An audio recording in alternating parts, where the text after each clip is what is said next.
and let us all do we can to build a better future. This is a follow-up to a story we covered with Amazon in regards to that horrifying disaster that took place here in the state of Illinois. Last weekend, there was a huge thunderstorm that impacted the Midwest, ranging from Illinois, Indiana, Kentucky was heavily hit as well. But in the state of Illinois, there was an Amazon warehouse facility where 6 Amazon workers were taken away. Their lives were lost. And at least according to a lot of the reports that were given to news agencies all across the country, the management at that warehouse facility told the workers that they are to stay put, even though there was a dangerous tornado heading towards them, and their only safe area to seek shelter was the Amazon bathroom facility. The irony is not lost on me.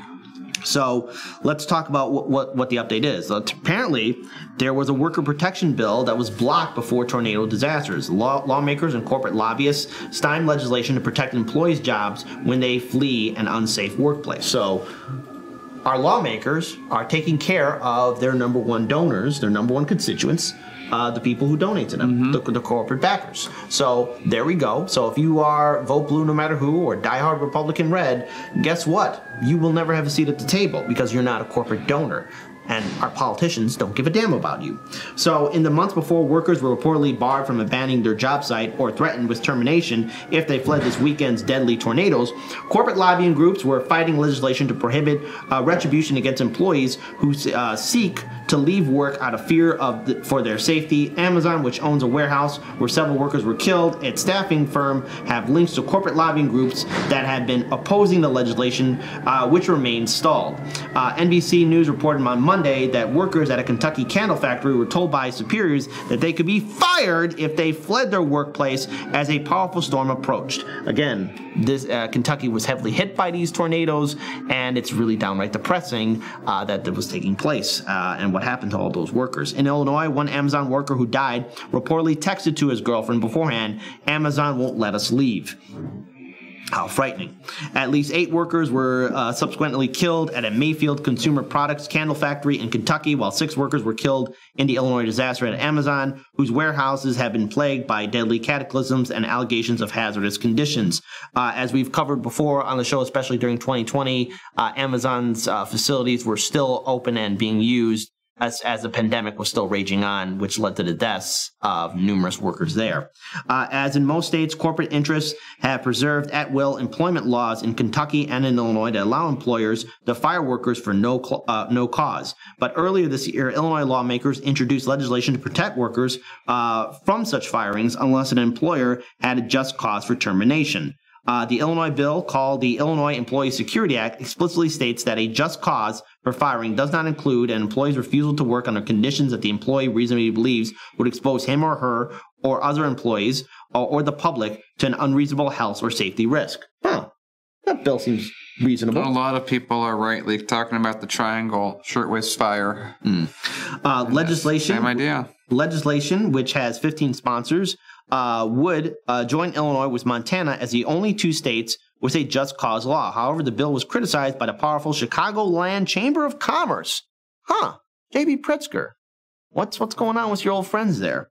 According to the Chicago Sun-Times, and it was formally opposed by the Illinois Chamber of Commerce, both organizations list Amazon as a member. Amazon's a member of the Illinois Chamber of Commerce and the Chicagoland Chamber of Commerce. Isn't that swell? Isn't that fantastic? Amazon also disclosed donating last year to the Illinois Retail Merchants Association, another organization opposing the measure, according to state records. Because, hey, why take care of your employees as they're making you earn millions of dollars in profit, right? There we go. The disaster shows the urgent need for protection against unfair firings, like the Illinois Employee Security Act, which is now under consideration in the state legislature, said Paul Sohn, State Policy Program Director for the NELP. Retaliation against workers who refuse to work under dangerous conditions is not just inhumane, it endangers all of us by silencing workers from sounding the alarm about the dangers on the job. So let's just stop here and just make some commentary on this. Number 1, those deaths could have been avoided in Kentucky and here in the state of Illinois.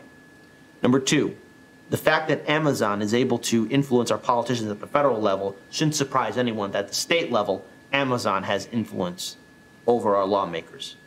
Now, the Chicagoland Chamber of Commerce and the Illinois Chamber of Commerce have a lot to answer for because those 6 deaths could have been avoided. Those 6 people here in the state of Illinois have friends and family members that have lost people that they love and care about. Their communities are now severely impacted by this. And this won't be the first or last time we'll be seeing one of these dangerous storms impacting the Midwest. Is it fair for someone to fear for their life if they know that their workplace is going to be put in a dangerous situation? We still have a pandemic going on. Where's the humanity at? I'll tell you where it's at. Because we've legalized bribery in this country, corporations like Amazon can dictate policies and basically cost their workers their lives. And where are our lawmakers at? Nowhere to be seen. Daniel. It's not a good situation we're in. We've talked about it so many times before, but we're reliving the 20s. We're reliving the 30s as well. We're reliving an era where human lives don't matter. What matters is that profit is maintained. And Amazon will maintain that profit, and nothing will stop them. The thing that they're probably the most sad about isn't those lives. It's the amount of time it's going to take to rebuild that warehouse so that the spice can flow again. We're, forcing people that they can't leave. Or you're going to be fired. Well, I'm pretty sure, looking back, a few of those people would have liked to have been fired rather than killed. So. I also want to add in something else here, too, before we move on to our next segment. The argument for the Just Cause bill is popular, not only amongst Democratic voters, but Republicans and independents. The article says 71% of voters in battleground congressional districts, including 67% of Republican voters, support the adoption of Just Cause laws. Yeah. So there we go. Now, the thing is, I don't know, why is it that all of a sudden a large number of Republican voters agree with that? Well, that's interesting. Republican voters like this bill. So... hey, isn't it true that Republican voters also get hit really bad by the same things Democratic people? It's almost as if it's not a left and right discussion. It's a top and bottom discussion that's been reframed from the left and right. Yes, but hold on. I want to make the audience angry because I just want to read this one small snip from the article, and then we'll end it here. Business groups have opposed the legislation because they said it imposes mandates on an employer's discipline system and interferes with personal management, as the Illinois Chamber wrote. Well, tell that to the dead, you jagoffs. That being said, we're going to move on now to our next segment. Before we do, I just want to remind everyone that Chicago Corner will be live tonight at 7:30 p.m. Central Standard Time. I'll be hosting it with my outstanding team at Chicago Corner. We got a lot of great stuff, and especially if you're a Patreon supporter, we might have some wonderful announcements to share with all of you. So this should be very good to... it'll be very good for you to tune in. So we got some surprises. 2022 is going to be a grab bag of surprises. Yeah, we have like the next 2.5 months planned. Yeah, it's going to be a good one. I think we're allowed to talk a little bit. I think so. Yeah, just a little bit. So if you're a Patreon supporter, tune in. We got something on Rockfin real quick. Let's go ahead and check that out. True Democracy Now! Tip $2. The fact that lawmakers protect Amazon and ignore workers is due to one reason. It's the decisions we made in past elections. Learn how to vote smarter the next time. TrueDemocracyNow.org. Thank you so much. This is all happening because of previous elections. Yep. And again, look, those workers that need to lose their lives, this all could have been avoided. And the sad fact is that if we don't speak up now, more people will lose their lives. With that being said, Daniel, you got a story for the people. What is going on, my friend? Okay, so you know how we always talk about how mainstream news is just a bunch of overpaid reactors? Well, if they're a news